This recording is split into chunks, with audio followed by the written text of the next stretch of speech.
We're recording now, so whenever you guys want to start. Ok.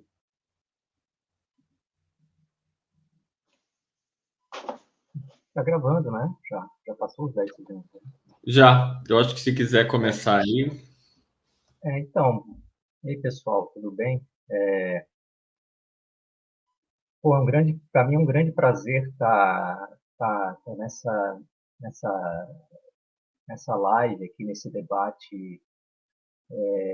Mais ou menos um ano atrás, eu li o livro do Callum Cant, em inglês, o título é Writing for the Livro, e foi um dos... Como eu escrevi na apresentação, assim, eu acho que deu para ver como eu gostei, foi muito sincero, não escrevi aquela apresentação elogiando o livro por obrigação, mas porque eu achei o livro realmente sensacional. Eu acho que os colegas com quem eu estava trabalhando na época sentiram, né, quando eu comentei o livro em seguida, eles sentiam minha empolgação em ter lido esse livro. Sem dúvida, foi um dos melhores livros que eu li nos últimos anos. Foi o livro que eu mais gostei, que eu tive mais prazer em ler nos últimos anos. E eu fico muito feliz de ter sido lançado, né?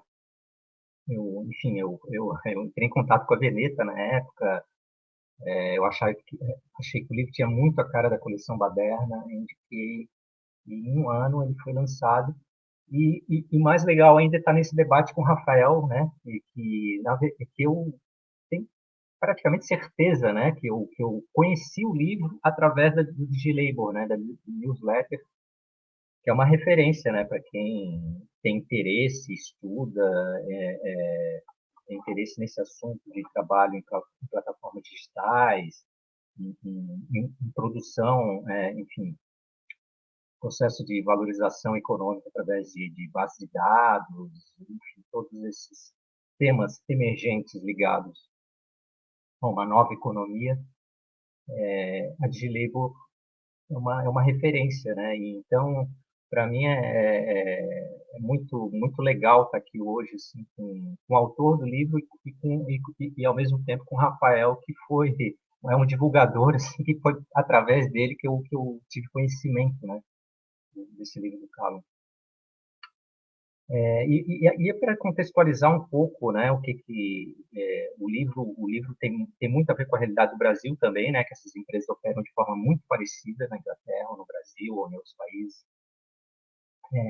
Mas aqui no Brasil a gente tem algumas questões, eu não quero repetir o que está na apresentação, né, que está disponível na internet para todo mundo, inclusive, mas a gente está vivendo algumas questões bem específicas aqui no Brasil, né. Essa semana, por exemplo, a gente está vivendo... O Rio de Janeiro está tendo, desde o início da semana, da segunda-feira, está tendo uma greve, uma paralisação dos entregadores no Rio, né? Em alguns bairros, principalmente na zona oeste do Rio de Janeiro. Eles estão reivindicando o fim, cara, o fim do sistema OL do iFood, né? Que o iFood é a empresa que domina o mercado, né? Aqui no Brasil. O que é o sistema OL, né? Eu explico um pouco ali na apresentação, né? É um sistema que os entregadores eles têm chefe, eles têm que cumprir horário. Eles são iguais a um empregado convencional, só que sem direito nenhum, sem nem ter um salário fixo, né? Um negócio completamente absurdo. E o iFood começou a dar muita preferência para distribuir pedidos para os entregadores que estão submetidos a esse sistema OL. E aí os outros entregadores, né, que no iFood eles chamam de nuvem, esses que não têm que cumprir um horário e tal, não tem um chefe, não estão conseguindo ganhar nada, né? E aí eles estão paralisando e fazendo essas reivindicações de fim do sistema OL. Igualdade, né? Igualdade, pelo menos para os entregadores dos dois sistemas. E tem uma outra questão aí ligada ao OL, que é uma questão assim, que nunca foi falada, é algo que vai... É só questão de tempo para isso estar na imprensa, mas que é algo que tem que ser falado, né? Que é a questão do uso das milícias, cara, e do crime organizado pelo iFood, para ser bem direto, né? Através desse sistema de operadores logísticos, né? O OL vem de operador logístico. No Rio, tem muita ligação com a milícia, né? Esses OLs, em São Paulo com o PCC, e eles usam isso para intimidar os entregadores, né? Para intimidar aqueles que se mobilizam. Enfim, a gente está vivendo muito claramente o que o Márcio Postman tem batido na tecla ultimamente, um sistema jagunço, né? A gente está voltando para a velha república, tanto em termos da relação da produção industrial com o PIB, várias características, né? Uma massa sobrante aí, que não está inserida na economia, né? Que está num setor de serviços que depende da renda das famílias ricas, né? Que é o caso dos entregadores. E a gente está vivendo uma realidade da velha república, né? De um sistema, essa massa sobrante é gerida pelo banditismo, pelo fanatismo religioso, como ele fala, né? Só que essa massa hoje em dia é urbana. E é exatamente isso que a gente está vendo, né, hoje em dia. E com os entregadores muito explicitamente, assim, inclusive pelo uso da milícia, né? O uso de jagunço, né? O iFood usa jagunço para gerir essa força de trabalho. Então, essa enfim, é algo muito específico aqui, eu acho, da América Latina, do Brasil, né? Que a gente não vai ter na Europa. E que eu estou antecipando aqui, mas não tem como, essa questão vai ter que repercutir na imprensa, as pessoas vão ter que ouvir mais, porque ao mesmo tempo é uma empresa que se diz tecnologia, mas usa o que tem de mais arcaico para gerir força de trabalho, né?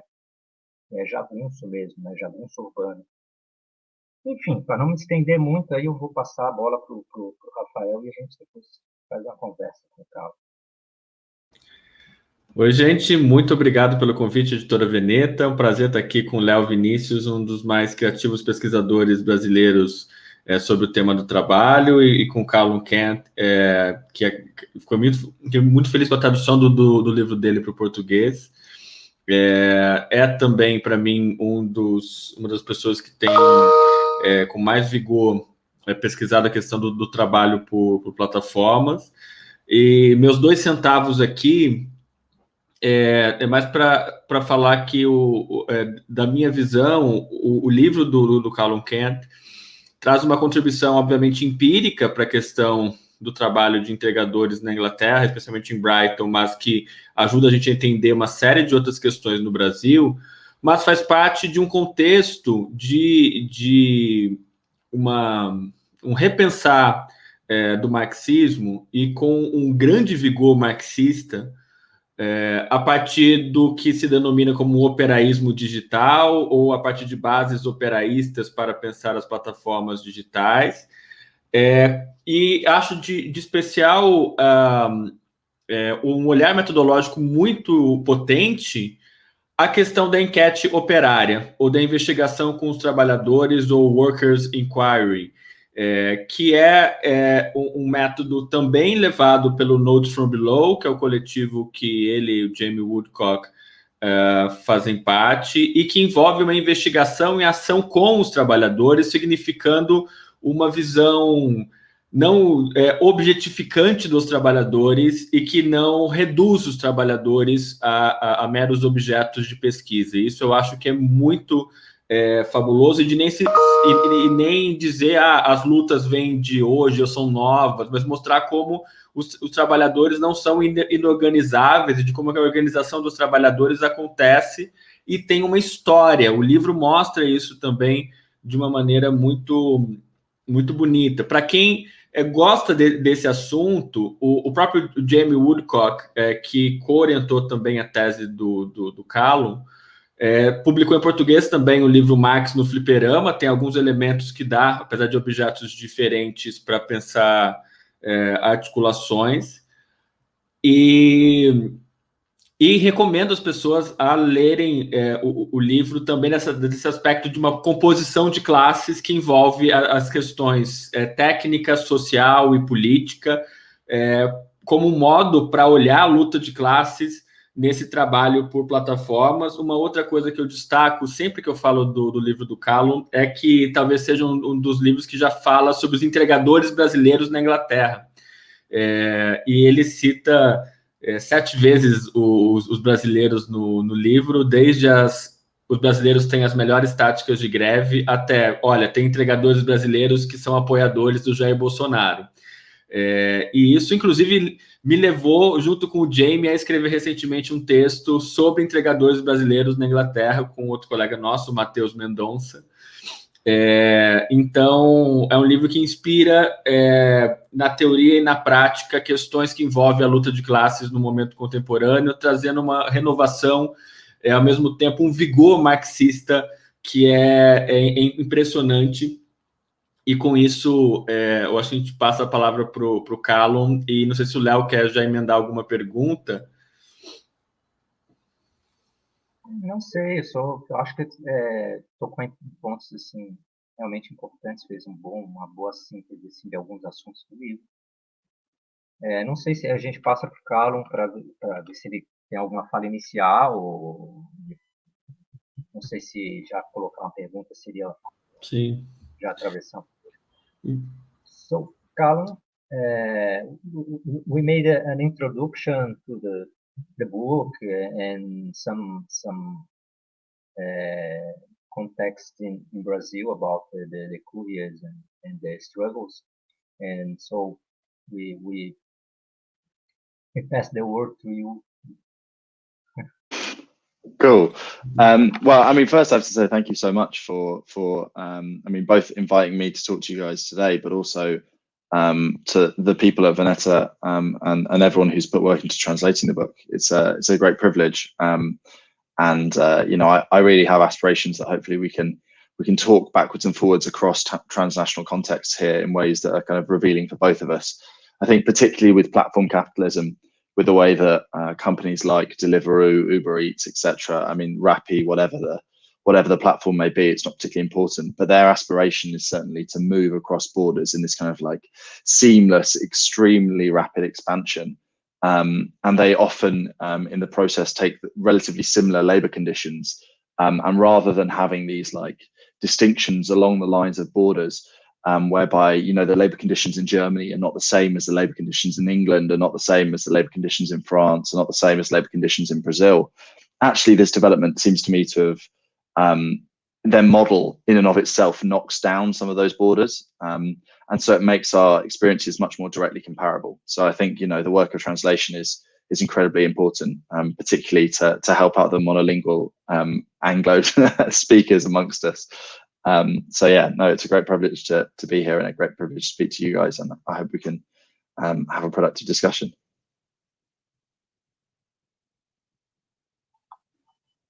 Okay, Rafael, I don't know if you want to make some questions. I have some as I said to you before, I have some questions to you to know about the what's happening nowadays in the struggles in UK and in Europe. I don't know if Rafael wants to make some questions. Yeah, maybe, Callum, if you, what's your relationship with Brazilian riders during and after your book? Yeah. So have you guys told the story of like roughly what the book is, or shall I? Sorry, it's just a bit hard for me to work out. Yeah, you have done. Cool. All right. Well, I mean, it's worth thinking back to, it's a long time ago now when the process of writing this book and doing this research really started. But back in 2016, I was working in an office job. I was incredibly bored. I was not really enjoying myself. And I'd been a militant as a student, right? I've been involved politically in kind of the student movement, which was around things like free education, opposing the deportation of students, anti-fascism, this kind of stuff. That was my political background. And I was increasingly conscious of the fact that, you know, historically, the Marxist movement has been located in the working class and been located in the struggle of workers in their workplace. And that actually was something that in the British context at the time, we'd not seen effective militant workplace struggle for a very long time. You know, the Thatcherite defeat was really profound here in the UK. In terms of trade union decline, in 2016, we'd seen it uninterrupted for 30, 40 years. So for me, it was a really exciting moment when I first saw the strikes of platform workers in London break out when just bang out of nowhere these strikes emerged onto the screen. I was seeing it in social media. I could kind of have this filtered experience that something which none of us expected, which no one really thought could happen, something that should really have been impossible according to the ideas that we held in our heads at the time, that was happening, right? That there was a strike going on, that these workers were not, removed of all agency. They were not unable to organize. They were not powerless. Instead, they had some form of capacity, had some form of power that we hadn't heretofore predicted, right? We hadn't seen that ability yet. So this first strike in 2016 took part partly because of the actions of the UK Border Force, an attempt to deport migrant workers. They trapped a load of migrant workers at a burger restaurant and then shipped them off because they didn't have the correct permissions, the right papers. And that catalyzed a process of self-organization amongst some delivery workers in London, and it led to a strike over wages, conditions, and these kind of general topics. Now, that was for me fascinating because as I learned more about it, as I found out this whole thing had started with a raid on a restaurant to get people who are kind of without papers, you're starting to see there how intimately closely connected the questions of labour and migration are. Particularly in this context, because with an aging population, really, if you're looking at the workforces that are pulled into this kind of delivery work in the UK and in Europe, certainly, you're talking about the urban surplus population, right? These are the people who cannot get better paying work as waiters, whatever, for whatever reason. Now that could be a language barrier, that could be the effects of racism, that could be they don't have the right permissions, and if they had to produce a passport, they might not be able to work. All of these kind of things. Now, that workforce in the UK is dominantly migrants. There's some young people, but actually, in general, the people who are going to be forced to work for below minimum wage in risky jobs, exploited by these platforms, they're going to be migrant workers. And so from the very first second that we saw that emergence, I was already dealing with questions of migration. It only became more obvious when I ended up working for the platforms and having the experiences that would go on to make up most of the book. Because, I would go and we had two different zone centers, right? So a zone center was at this time, they no longer include them in the design of the apps because they created such a good opportunity for us to organize. And I think they realized they didn't really want or need them. But the zone centers were these kind of like formalized meeting points for when you weren't doing a delivery, this is where you go and wait. And there were two different zone centers, one for the cyclists like me. And when you sat at that zone center, it was a lot of people very much like myself, young men mostly, who are doing this as kind of a second job on the side, a way to make some extra money, to work on a few Friday nights, a few Saturday nights, a few Sunday nights every month. But it was not, the mainstay of our income for most of us, or for some workers, obviously was. But then when you went just up the road to the other zone center, it was like 2 streets up, right? You go up to the other zone center, which is where the moped riders were. And these are the people who were doing, silly hours. They were working 40, 50, 60 hours a week on mopeds. They'd get up and do the breakfast, they'd do the lunch, they'd do the dinner, they'd do that every day. They'd work from when they got up in the morning until they'd made a certain amount of money or they made enough money. These are the people who do the vast majority of the deliveries, right? They really were the backbone of the labor force.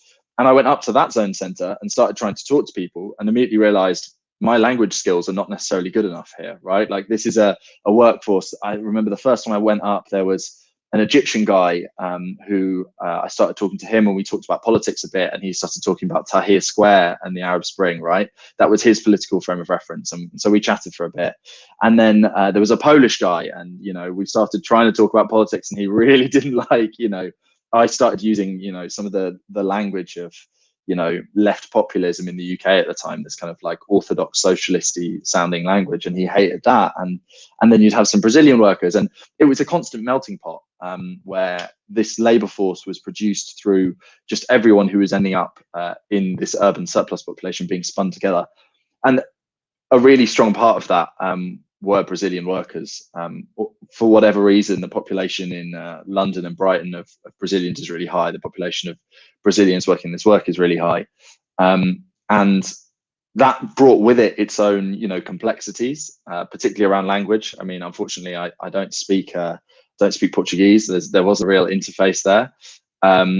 but it also brought its opportunities, right? Because many of these workers had their own experiences of a different kind of workers movement. You know, the Brazilian workers movement, maybe, you know, I'm not an expert by any means, but there's a certain sense of militancy, a certain sense of self-determination and stuff that came out of that experience that they had, which wasn't necessarily something that came out in the British experience. Most of the young British workers didn't really know what a picket line was, for instance.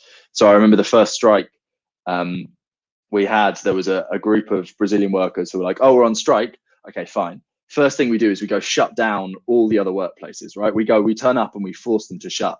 Now, the British workers wouldn't have suggested that, right? Like, that's a suggestion that's come from a different experience of what it means to be in a trade union, of what it means to go on strike, and a much more direct tactical repertoire, right? A willingness to be disruptive that maybe isn't there. So that was an immediate step. The other, I mean, thing I always find quite funny, and it's an illustrative story that I think demonstrates to people how unlike this kind of work is from your kind of classical trade unionism, was that actually the union branch that I was involved in building, when I'd been working there for a few months, we had basically a problem where we had a decline in wages. So we went from earning relatively all right wages to earning less and less over time, because basically delivery were bringing in more and more workers. And given that we were paid only a piece wage, only paid per delivery, that meant we were making less and less money over time. Now that problem meant that many of the workers were very angry. We were meeting at these zone centres. We had less deliveries to do, so we were spending more time standing around talking to one another, and it became a very febrile environment for us to organise. So we were talking together a lot, and amongst the cyclists, we started to form this trade union. And we had a first meeting. We had 20, 30 riders there saying, yeah, we're interested. We want to set up a branch. We want to get organized. We want to start building our union. And we really began with this very unambitious plan that we were going to start slowly, win over as many people as we could. And maybe the first thing we'd do is we'd cover up our uniforms, right? Stop giving them free advertising. So we'd cover up all the logos. That was the first kind of few ideas we had. But instead, that cautious plan was blown out of the water because a WhatsApp group of Brazilian workers heard that we had a union now. And as soon as they heard that there was a union, they were like, right, so that means we're going on strike, right? And they called the strike for us. The trade union branch, you know, we never called it. We were told, you're going on strike now. And we responded to that initiative. So the dynamics like that were very interesting. There was a real merge of cultures, a merge of movements. There was also, you know, it meant that we had very different frames of reference. But I think for me, it was and continues to be one of the best examples of how in the UK, there's a lot of discussion of migrant workers. Sometimes there's a xenophobic perception that migrant workers bring down the wages of non-migrant workers, being that like they come over here, they work for less, they're meaning that we all get a worse deal, right? This is often the argument. But in fact, you know, you look at the history of the British trade union movement, like often the people who started the struggles, the people who kind of began campaigns were migrant workers in precarious, low-paid jobs. And actually, if you look at the contribution of, you know, the Brazilian delivery workers in the UK to the British workers movement, they have substantially developed the understanding of what is possible in platform capitalism, what's possible whilst working for these apps. So I think it's an important corrective to that kind of xenophobic narrative, and an important eye-opener for us about how these particular forms of social composition, where the labour force is kind of transnational, offer us opportunities as well as pose problems. Nice. I have a question. Some doubt I have about the Brazilians in UK, the Brazilian couriers. Here in Brazil, we have, in spite of huge regional difference in Brazil, but it's especially in São Paulo, where we've seen more powerful strikes. In general, the couriers in Brazil shows a kind of distrust or even a hostility to trade unions. Mm. And it seems to me that in UK, it's kind of thing didn't happen. I think the Brazilians, they, as you told, when they knew that, oh, okay, that we have a trade union, so let's strike.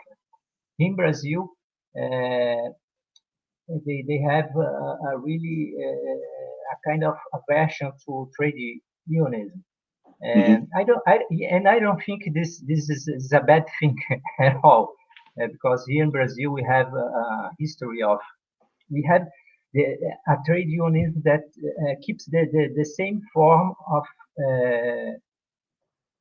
the unions of the 1930s fascist state we had in Brazil. We still have the same form of trade unions ruled by the state, with little possibilities of self-determination. So my doubt, my question is about this. We know, reading your book, that the IWGB, the trade union, is a small trade union, but what is the relation of Brazilian couriers with that union? They have this kind of aversion, this kind of hostility, or not? And other question about IWGB. We know that it's a small and grassroots trade union. And do you think it has more to do with the let's say, the tradition of the British direct action movements than to union bureaucracies? Yeah, so the IWGB, I should probably introduce it. It's a very small union, like you say. I mean, we're talking thousands of members, whereas the big trade unions in the UK are upwards of hundreds of thousands of members. So it's a very small player. It emerged mostly in London out of the failures of the large trade unions to represent a lot of Latin American cleaners. So there was a campaign in the early 2000s, LAWAS, which is the Latin American Workers Association, which was basically almost a campaigning group within one of the main unions, which particularly focused on the cleaning sector, particularly focused on organizing migrant Latin American workers. These workers were repeatedly sold out by the big trade unions, is the sad story. They attempted to organize within them for a long time. And then after kind of frustrations reached a certain boiling point, they began these campaigns. The first one was the Tres Cosas, the three things that they wanted at the University of London cleaners there. They were fighting for holiday pay, sick pay, and pensions. And those workers were kind of the nucleus of what is now the new union movement in the UK, or quite a large part of it. So the unions like the IWGB emerged from that. Similarly, there's also the UVW, United Voices of the World. And these are, and Kaiwu as well, Cleaners, Allied Workers, Independent Union. And these are kind of like small militant unions. They have diverging tactics. But they mostly focus on small workplaces, on building for ballots, on taking disruptive strike action. And in the case of the IWGB, they're very keen on focusing on new sectors, new forms of work, right? So they look at things like Uber drivers, the taxi drivers, as well as platform workers. So it's an unusual union in a sense. It's not one of the large trade union bureaucracies. It has much less influence than large trade union bureaucracies as well, it's worth saying. It's not a mass worker organization in the same sense. So maybe as socialists, we have to have a slightly different relationship with it. But I certainly wouldn't want to imply that there was zero tension between workers' self-organized structures and the trade union. In fact, I'd say that across platform capitalism, whether it be in the UK or the US, Brazil, whatever, it seems to me we see a certain trend towards this tension, and it's reproduced again and again, which to me suggests that it has, rather than being rooted in a particular national political culture, that it has potentially technical roots. So, I mean, if you look at how do workers self-organize, in this context, workers self-organize by meeting in like physical places. There's a certain scaffold of physical interaction, be that at the zone center, in kitchens, on the roadside. And out of this scaffolding is then built increasingly a structure of online communities. So that for us, majorly, that was WhatsApp chats, right? These are kind of these digital forms of worker communication that spring up, which are by their nature quite horizontal, quite distributed, and that isn't always a good thing, right? But that's just what they are, and these networks can allow for very rapid mobilization. So Rodrigo Nunes, who's a Brazilian comrade, I rate very highly, who I read all of his work that gets translated or written in English. Talks about the way that during events like the Arab Spring, you see this effective synchronization, right? And then bang, there's a very rapid movement by lots of people in kind of networked communication, all towards one common form of action that they take up as like an emblematic thing. That's kind of what happens, I think, when we look at these strikes. There's a very similar pattern over and over again. They come out of nowhere. They emerge out of the informal networks created by workers on the job. They reach very, very high levels of mobilization, and then often they drop off, right? Like that's the thing. You get to a very, very high speed. You get these dramatic strikes where you have, Brazil has Sao Paulo had the most dramatic strikes I think we've seen anywhere. Thousands of workers heading across that bridge. The footage is incredible. You see this real demonstration of workers' power, and they have huge amounts of short-term workplace leverage. But then the long-term, that kind of falls away, right? And I think for me, we can see a technical tension between these networks of chats and the trade unions, because historically, the trade union branch is, if you want to go on strike, you kind of operate via the trade union branch, right? That is your organizing tool. So say, I've worked at universities here in the UK. When we've gone on strike as university union members, we've been asked by a central union to ballot. We've balloted. The central union said, okay, results are in, we're going on strike. We've gone to our branch and we've said, all right, let's organize, where are we putting our pickets, etc., etc. The branch is the organizing nexus, right? The branch meeting is where you discuss political ideas. The branch meeting is where you discuss your plans to confront your employer. The elections for your branch local executive are where you have kind of disputes about the direction of the movement, right, that are resolved through democratic processes. Now, these WhatsApp chats, nothing like that can happen, right? In fact, disaffection is less likely to be felt as someone putting their hand up in a meeting and saying this is a dumb idea, and more as non-participation. And that immediacy that bypasses the trade union, that allows people to take strike action with very little preparation and a very, very strong impact, I think is a poison chalice, right? Like that might be a bit of an obscure phrase, but it's a curse as much as it is a benefit. And in a way, it makes trade unions kind of functionally redundant in this sector. And we found organizing with the IWGB, we often were like, we were doing a lot of work to keep the branch alive when the branch didn't necessarily seem to be contributing hugely to the struggle. Like it was like we were building an independent structure because that's what we thought we had to do. But actually everything we needed was in the WhatsApp chats.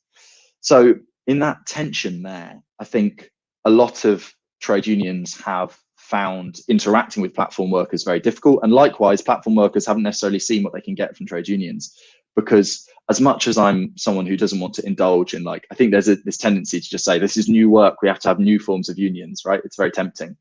I don't want to indulge in that like pure just novelty for the sake of it. But I do think that trade unions in the classical forms struggle in this technical context.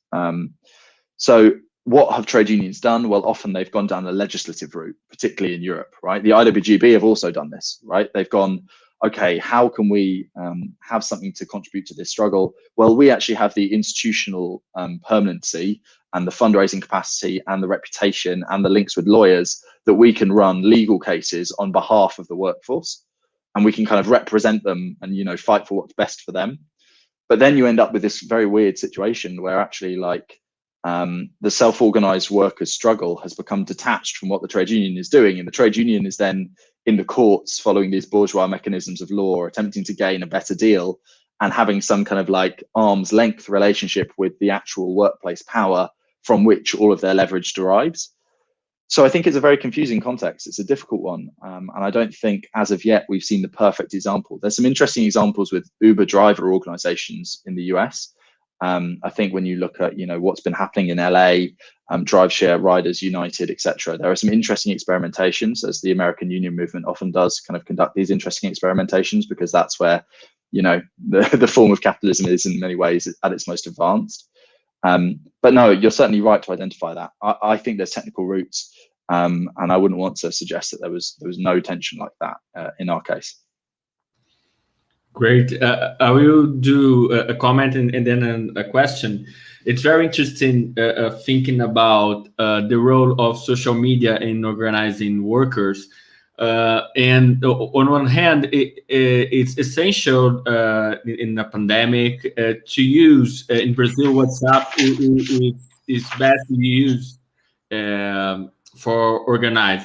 On the other hand, the communication is only the first step for organizing, so we cannot repeat the 2010 writers about the role of communication, the powerful role of communication to self-organized workers and so on.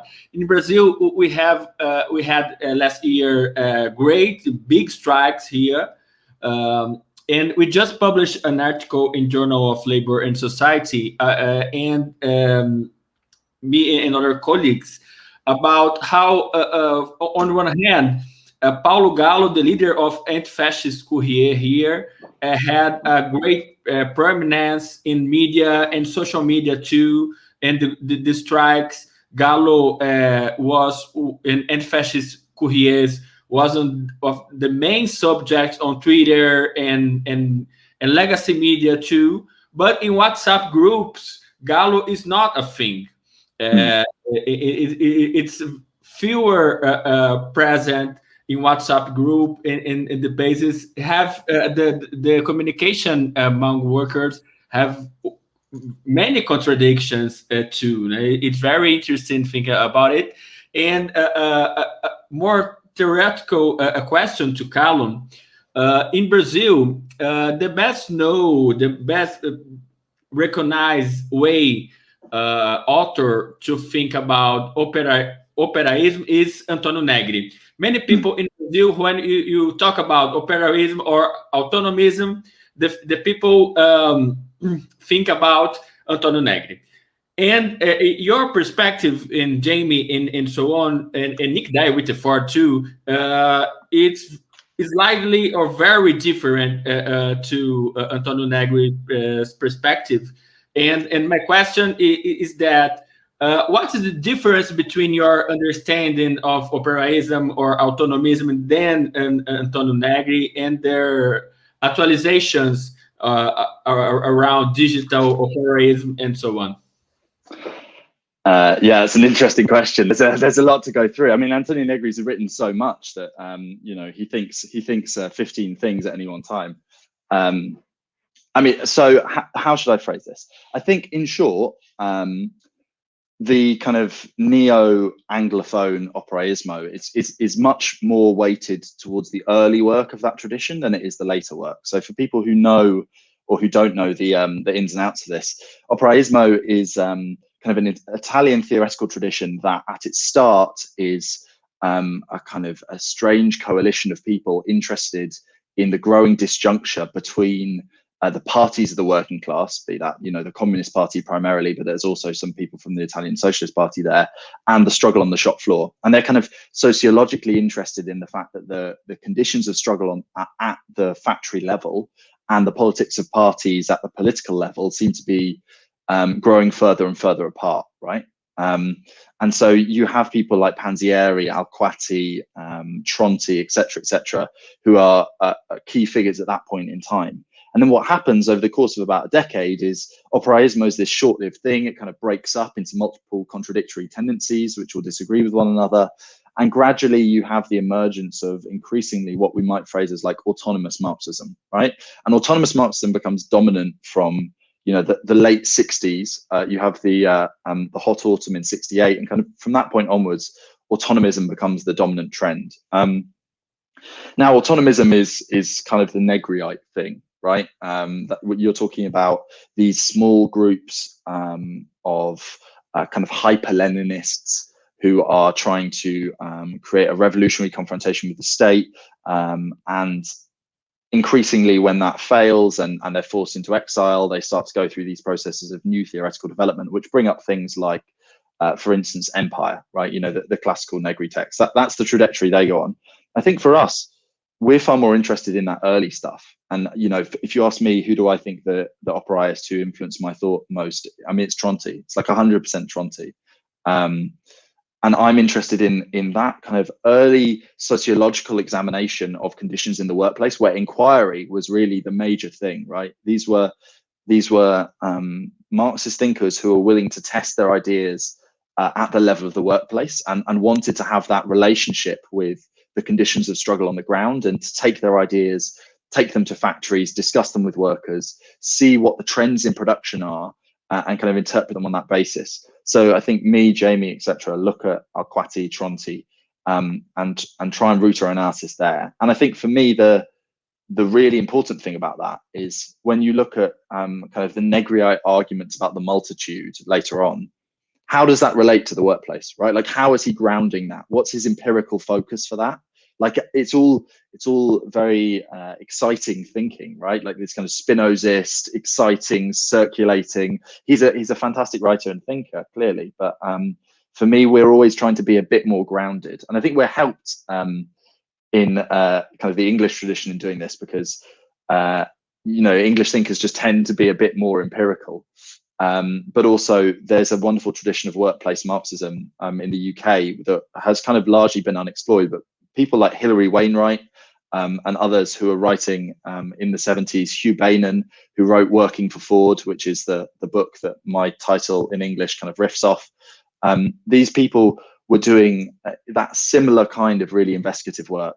So I'd say broadly, the distinction is what period of operaismo we take our inspiration from, and to what degree we insist on like empirical work being the basis of everything. And by no means are we just like unreconstructed workerists who just think that they had everything right in 1960, because, you know, the revolution didn't start in 1960s Italy, right? If they have everything right, you know, we'd be living in socialism by now. But instead, we're interested in that kind of early phase as being a pivotal development in the capacity to link Marxism to actual empirical conditions. I think that's our real emphasis. Great, thanks. Yes, when I read your book, I thought myself, where is the concept of multitude in the book? Because it was clear to me that that workers is the empirical multitude. Really, it's the workers that are working by a crowdsourcing way. So, but really, Negri and the post-operaism, they lost this connection to the workplace. Yeah. That your book has this connection. Your experience as a worker, of course, brings us this connection to the workplace. That the Negri is a very creative thinker, but his multitude just lost this empirical thing, as you said. But at the same time, I can really connect some concepts, the concept of multitude, with the couriers nowadays.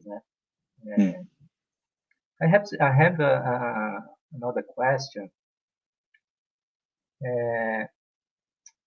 It's about something, some trends that is happening in Brazil, and we know that Deliveroo operates with that system. In Brazil, the main company, the main delivery food company, is called iFood. And it is starting to operate with a scheduling system, a system that the courier have to sign up for shipments. I know that in Brighton, I think Deliveroo didn't operate with this kind of scheduling system, but in other, I think in London maybe, but I know that in other cities in Europe, Deliveroo operates with this kind of system. And iFood is starting to make some experiments to introduce this system in Brazil. And we had in this month some strikes, mainly in the city of Goiânia, near Brasilia, the capital. We had 2 strikes against this shift system. Mm-hmm. So the question is, in UK and in Europe, it was a demand in some strike to ban the schedule system. How did this shift system affect the capacity of struggle of the workers? It have some difference in the cities that Deliveroo operates with the shift system and the cities that it did not operate with the shift system. It's a very interesting question. I don't think it's completely linear, in the sense that I don't think it's like the shift system more struggle, no shift system less struggle, or vice versa. It's one factor in a very complicated picture, but certainly the trend here was when Deliveroo comes into your city at first and does kind of market entry, they'll run a shift system because the volume of orders is likely to be low enough that unless they're constantly incentivizing people to work, they won't come out and do the jobs. So people would be being paid, for instance, £8 an hour of labor, and then plus £1 per delivery, right? That would be the wage structure. And until they had a certain volume of orders, that would be what they'd stick with. And then when they got enough orders, they'd get rid of the hourly stuff, and it would just be this amount per delivery. At first, it was £4 per delivery. Now Deliveroo have a algorithm that calculates the pay per delivery based on time, distance, etc., and spits out a variable fee. So this is obviously a change that depends on the local market. I actually know of instances, there are cities in the UK where they attempted to enter the market, not even really cities, towns, basically, very small places. They attempted to enter the market, they'd pay this wage for a while, and then they'd realize, actually, there's no point even trying to start here. We're not going to bother. So they'd scrap the whole thing, right? So it was a kind of a startup process for Deliveroo. In places like Glasgow, Bristol, it lasted a lot longer, but London and Brighton were free login from very early on, which meant that it allows you to do this kind of piece rate only thing, because there's no hourly guaranteed wage. Now, I think workers are very keen to organize and bargain over wages, regardless of if it's just piece rate or if it's an hourly wage. I think both can provoke organization. But it is worth saying that, like, the larger apps in the UK that use this more structured approach, where they have kind of hourly scheduling systems, the companies like Just Eat, which actually has all of its workers as, it doesn't use the self-employment thing at all, right? It gives all of its workers a certain kind of stability. And in those platforms, there's less struggle, right?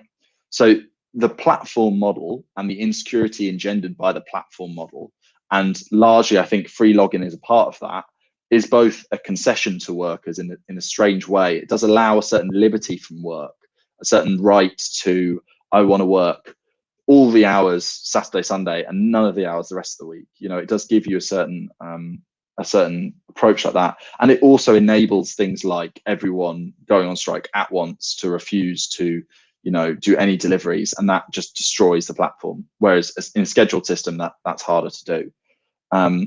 And this gets to one of the key issues here, which is, like, to what degree is the freedom of working for a platform completely illusory? And what to degree is there actually something here that workers want and want to defend? And I find this a really difficult problem, because in the first instance, you don't want to valorize traditional paid employment, right? You know, it's not like having a steady job is some brilliant thing that just solves everything, right? There are lots of people who hate their steady, well-paying jobs, you know. Having statutory sick pay, having holidays, whatever, it doesn't solve the fact that you live in a capitalist economy. And fundamentally, there is no good work that we want to kind of escape to. All of it is exploitation. It's just exploitation organized in different ways. So I don't want to give an inch on that and suggest that, like, traditional employment is better. But traditional employment, certainly in the UK, was given as a concession over time, as part of, you know, very militant movements. And if you talk to comrades, in India sometimes, and they say, you know, what you talk about as stable employment just never happened here, right? We've been in the informal sector always, and we never had that moment of social democratic compromise where you're kind of talking from broadly the world wars through to the 70s, 80s, where capital and labor were brought into a strange kind of compromise. So that was a concession to us. But then also workers today do like a certain kind of freedom from work. They do like this capacity to, I'm hungover, I don't want to go in today, right? And if you look at the history of the British workers' movement, this is a very well established thing where early on in the Industrial Revolution, there was a thing called St. Monday, right? Where in Europe, Saints' days, you'd have the day off and you wouldn't go into work, right? And often workers would refuse to come back from the weekend, and they'd be like, oh no, it's St. Monday's day today, right? I'm not coming into work today.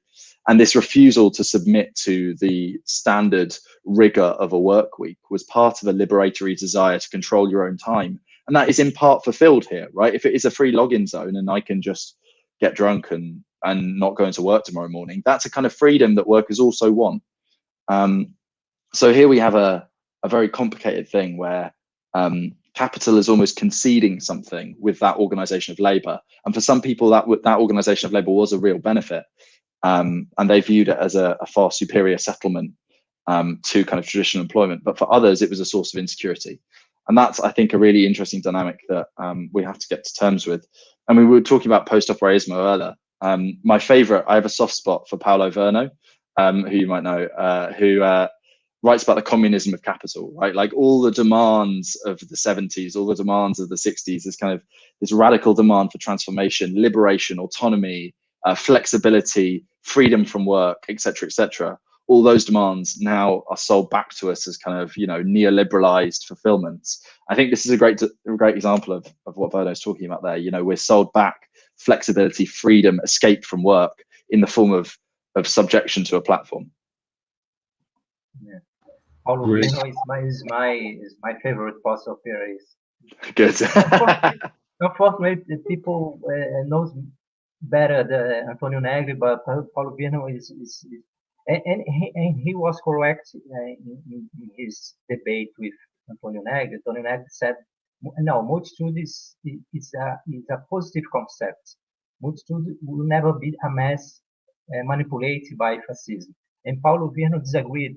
He said multitude could be a mass to fascism, and we saw that happen here in Brazil, really.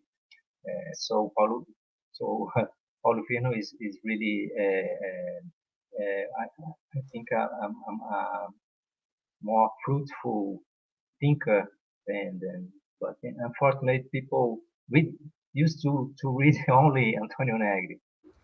Yeah, and about work and technology, capitalism and technology, Marxism and technology. I really like Nick Dyer-Whiteford that never translated into Portuguese. I did 2 interviews with him and only this in Portuguese. But Callum, about the other part that is really exciting of your book is the last part on alternatives and future and so on, pointing out the limits of fully automated luxury communism and accelerationism on one hand. On the other hand, platform co-ops and platform cooperativism, putting the accent on the difficulties of these things. And since the launch of your book, there are other perspectives about futures and alternatives. It's like Aaron Benanav, automation and the future of work, and other interesting, but I don't totally agree with him. It's the book of from Gavin Miller on neoludism. What your and you defend the expropriation of the platforms by workers. 2 questions to you. easy questions to you. What exactly is this expropriation of platforms, and what do you think about these other alternatives like neoludism and so on? So, what is the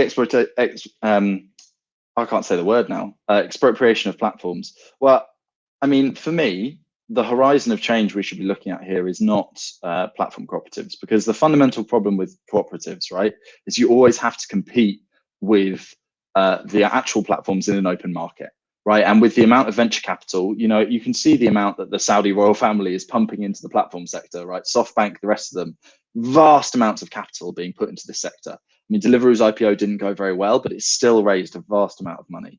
Now, when you think about that approach, right, you're looking at people with an almost endless pot of money, and you're trying to compete with them with higher labor costs, right? Now, in certain circumstances, certain places at certain times, you may be able to build the political support amongst the population of consumers, that people actively choose to use your product over theirs. That may be possible in certain places and times. But my concern is that the amount of work required to produce that coalition of consumer support, which can maintain a cooperative, is so high that if you can't maintain it over time, it will just be undercut by platforms, because they're always going to be able to pay, they can pay higher wages and charge lower costs, right? Fundamentally, that's how they can break the cooperative model. And these platforms are very used to dealing with, I mean, I was in Amsterdam a few years ago for a conference with some other riders, and I was walking around the streets, and there were 9, 10 different delivery companies. You know, they all were the same model. They were all platforms. They were all apps on your phone, and they were all competing with one another. So almost everywhere these platforms exist, they have outcompeted loads of competitors. They've done it before. They've smashed their competition, and they're well practiced. They know how to do it. So if you're going to take them on in the market without regulation, that's going to be very difficult unless you can maintain a coalition of consumer support, which to me strikes me as very difficult to do. So what's the practical alternative? Well, you could ask for the state to intervene, right, and regulate this market so that we aren't just outcompeted. So, you know, you could say we want the state to prevent wages being paid by the platform from going this much higher. Workers aren't going to like that, so you can't do that. So you're going to say, okay, we need to prevent prices going below this level. So you'd have a minimum price threshold, right? Now, not only does that not endear you to consumers, it's also, you know, by the time you've got the market being manipulated with minimum price thresholds and the government intervening to say, oh, this is the maximum investment you can do as a food platform in this city, by the time you've got that level of market interference, you might as well start looking at a more ambitious model, right? If you've got the political will to regulate the market that heavily, you have the political will to work on a more interesting alternative.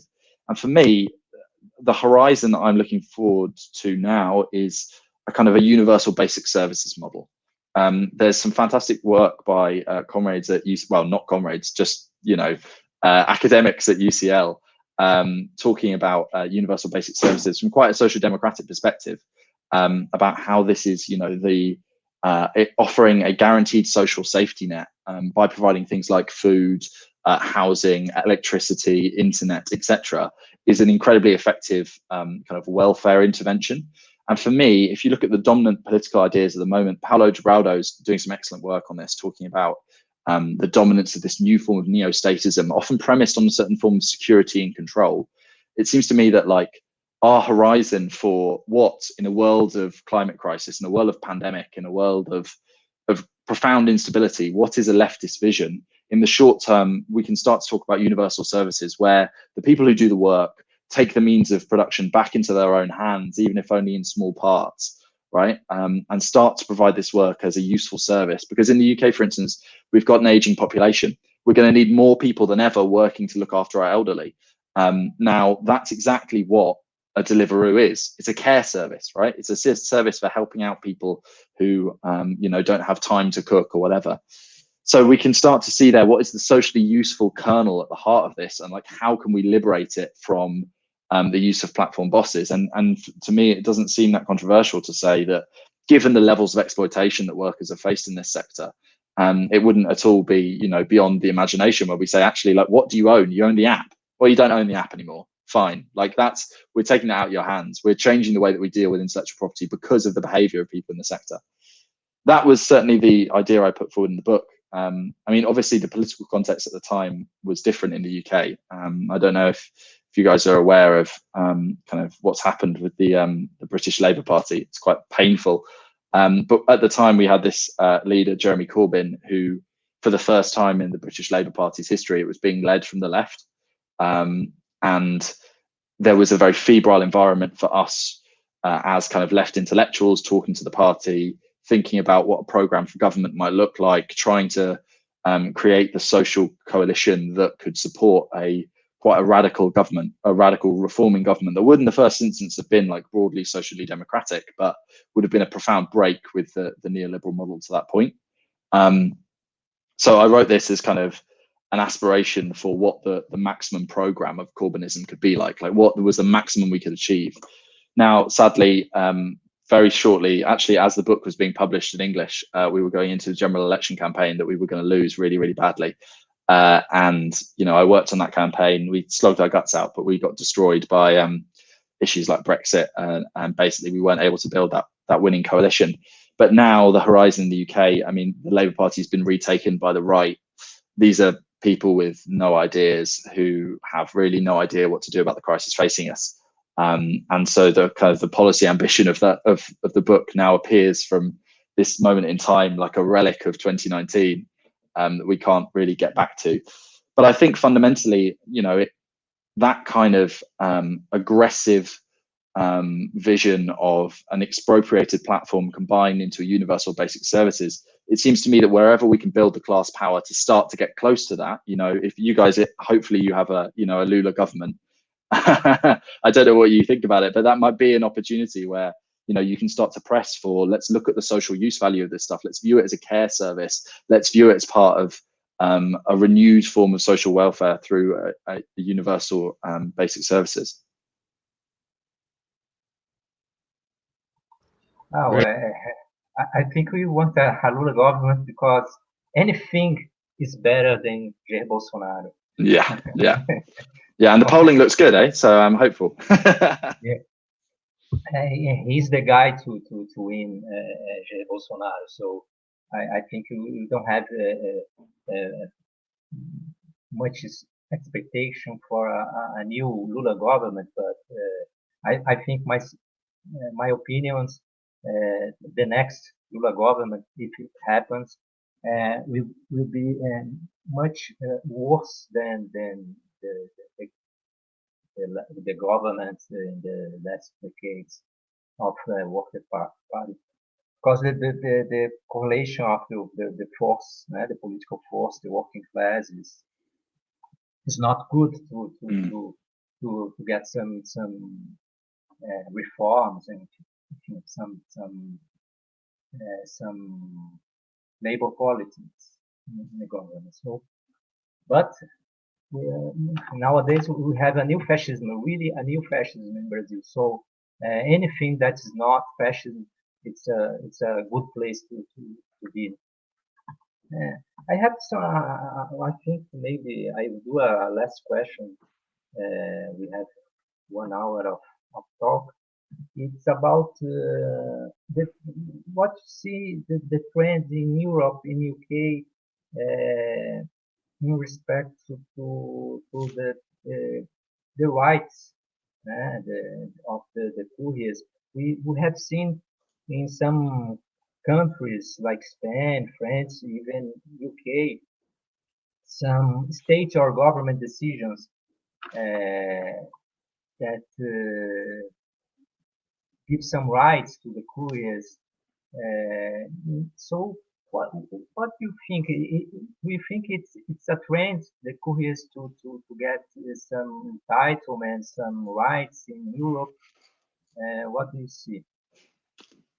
So this is, I think, one of the really interesting points here, right? These platforms are not only in food delivery, but across all areas of work, are kind of trying to redefine the employment relationship, right? They saw the traditional employment relationship and they still think that there's too many statutory protections bound up with it. They don't allow them as employers the flexibility to exploit in the way they want to exploit. They commit them to too many high statutory costs, things like sick pay, et cetera, et cetera. Really, they see the employment relationship as one of the last bastions of the workers' movement left from eons ago that doesn't fit with the modern the modern degree of exploitation that exists everywhere else in society, right? So they want to undermine that relationship in order to offer a worse deal, right? To pay less, to offer less security, et cetera, et cetera. And a key part of how platforms have always functioned is they've used this misdirection, that this piece of technology means that their work is completely unlike all other work, to attack that kind of legal status quo, right? It's very interesting. You look at the early stuff written on platform capitalism, on the platform sector. You go back in the kind of the scholarly history, the first stuff is all written in legal journals, right? It's all about like, what is this category of gig work and what does it mean, right? Because really, like, the core of this whole thing is partially algorithmic management as a management technology, the use of increasingly automated supervision procedures to replace human managers. That's definitely a part of it, but it's also this redefinition of the employment relationship. Now, I think that we can say confidently that's how they view it. How do workers view their own self-employment? I think it's more complicated. I think there's significant empirical research from the European Trade Union Institute and others that there is this conflicted relationship to the flexibility. Like we talked about earlier, it's both a benefit and a curse. And that means that some workers do want the traditional employment relationship. They want kind of the security that offers. They want to be paid, guaranteed wages, et cetera, et cetera. They want those statutory benefits. And those workers are often the ones who have found very supportive partners in the trade unions, because the trade unions know how to operate in the environment of the old proper employment relationship. So they're very keen to defend that as kind of a minimum standard, a minimum social standard for employment.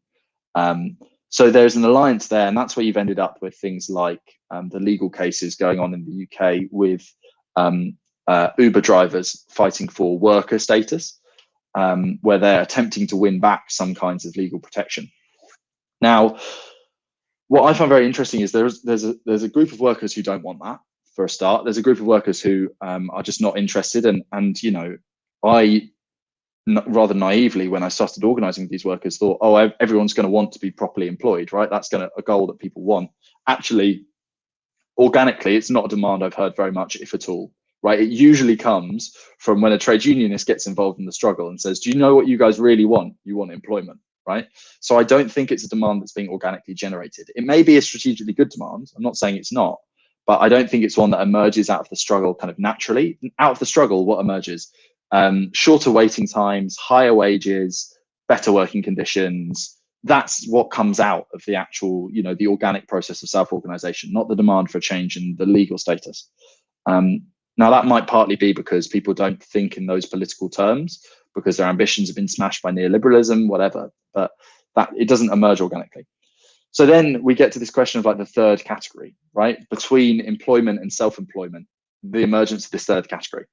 Now, in the UK, this is what Uber drivers have won. They've won the right to be recognised as Lim B workers, which is a very small and obscure legal status, halfway between self-employed and worker, and employee rather. And their capacity to win this status has meant that they've won some rights, that Uber's had to concede certain things to them. But it also means that they aren't full employees, and that they've fallen short of that legal hurdle. And here's where I think for workers who are trying to, workers and trade unions in coalition, who are trying to fight very, very hard to improve their position from self-employed upwards, the third category appears as like a good goal to fight for, right? We want that status, maybe it's not full employment, but we want something better. But then from platforms who are looking to head off the dangers of actually these people being converted to full employees, it's a very good opportunity, because what have Uber been going and talking to En Marche, Macron's party in France? What have they been lobbying them about? Well, it's about creating a third status of gig employment. What have they been doing in Belgium? They've been fighting to create a third status of gig employment, which is halfway between the two.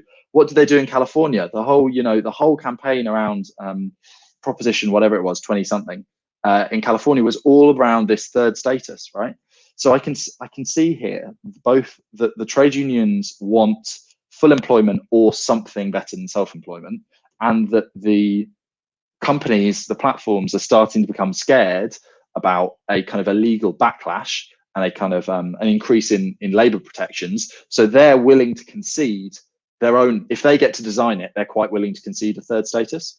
So I think what we have to be careful about here is, if a third status like that is created, if in France, Belgium, England, you know, we start to have this new status that is halfway between the two, well, how much of what we would consider standard employment is going to start getting redefined into that category, right? We're talking here about a fight over employment relations, which could define, you know, what legal protections the working class is entitled to on a grand scale, you know, and this is not something that's, you know, I know we're all a little bit, whenever we talk about the law, we're all like, oh, I don't care about bourgeois law. But, you know, Marx is very clear on this. He talks about the struggle for the working day.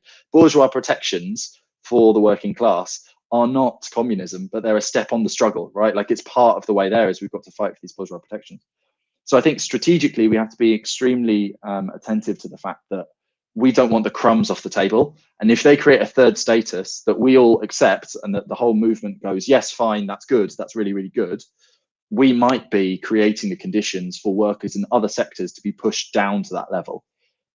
It's a very difficult question. It's one that I think needs political coordination, because we are talking about the role of the state here. We do need strong connections to the people who are thinking about this policy at the level of parliaments, etc. But I think it's one that we have to pay real attention to, because we cannot end up signing away the employment protections upon which millions of workers rely just because it looks a little bit better than self-employment.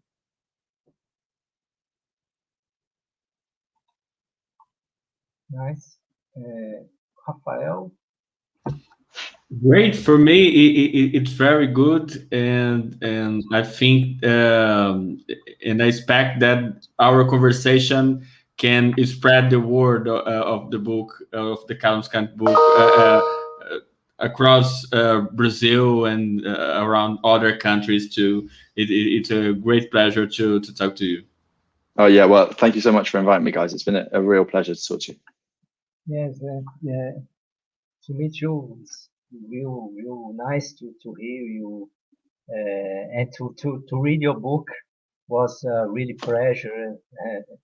I talked in the beginning in Portuguese that it was the best book I read.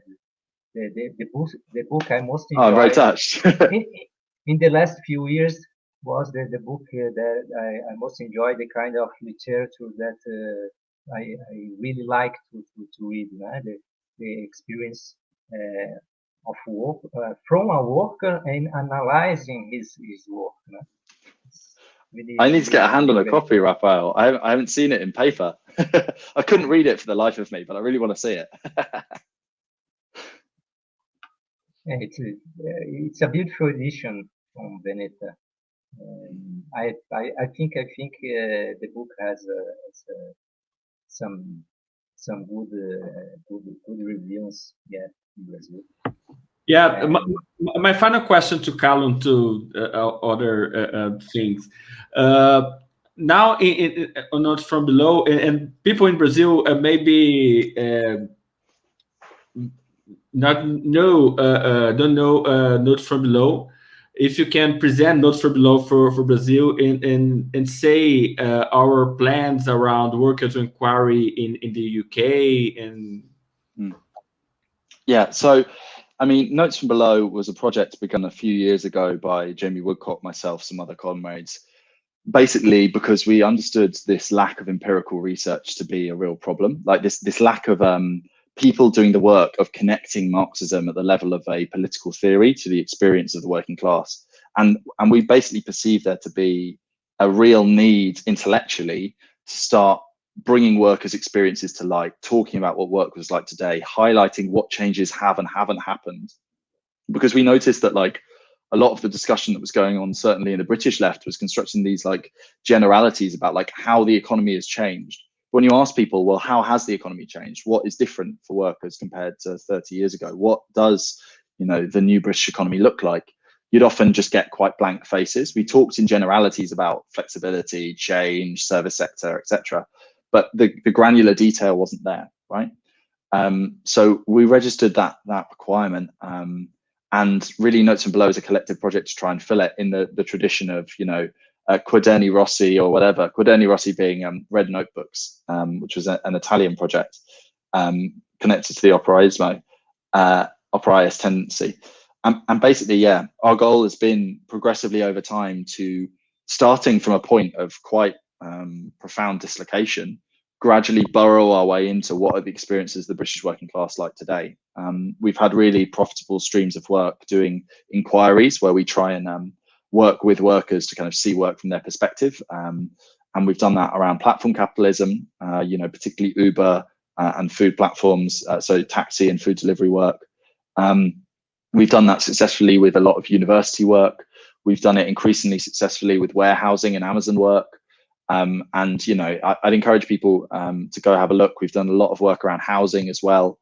Just increasingly, we want to get into those granular details and try and find workers' experiences in the two ways that people use inquiry, right? There's like workers' inquiry, and the stories of work that we come up with can be used, I think, either as propagandistic tools where they're like, it's a different kind of thing to read, and reading about your everyday life being represented in a certain way can be a very powerful, convincing tool.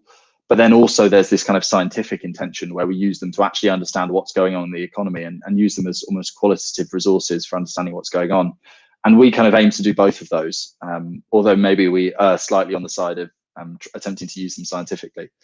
But yeah, I'd encourage people to go check it out. We're currently undertaking the Class Composition Project, which is a big, ambitious, funded project to map as much of the UK economy as we can, which is going to involve lots of clusters of workers in certain sectors doing kind of self-analysis and self-assessment of what's going on in their areas. Great, and I really like the other project on writing experiences. It's other great project from Notes from Below. Cool. For sure. Well, thank you guys. This really was such a pleasure.